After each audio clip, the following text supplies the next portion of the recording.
Hey guys, welcome to Techies Guru. Today we'll be learning how to stop backup in Terabox, and now let's dive right in. Now to stop the backup in Terabox app on your phone, first open up the Terabox app, as I've already opened the Terabox app. And after opening a Terabox app, guys, on this interface at the top left corner of the screen, you can see the three-lined icon available for us. Tap on the three-lined icon at the top left corner of the screen, and this kind of panel will appear where you can see the automatic backup option available for us just above the space analyzer. Tap on the automatic backup option over here, and you can see, guys, the video backups, photo backups, any kind of automatic backups are available for us over here.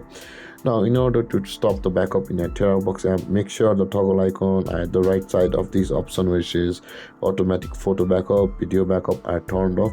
To do that, tap on the right side of those options and tap on close when this pop-up box appears. And when these toggle icons turn to gray, guys, it means they have been turned off. With that being done, guys, you will stop backing up photos in Terabox from your phone. And there, guys, this is how to stop backup in Terabox. And if you have any confusions or questions regarding the topic, feel free to comment in the comment section below. And don't forget to like, subscribe, and hit that bell icon for more videos. Thank you for watching, guys. Peace.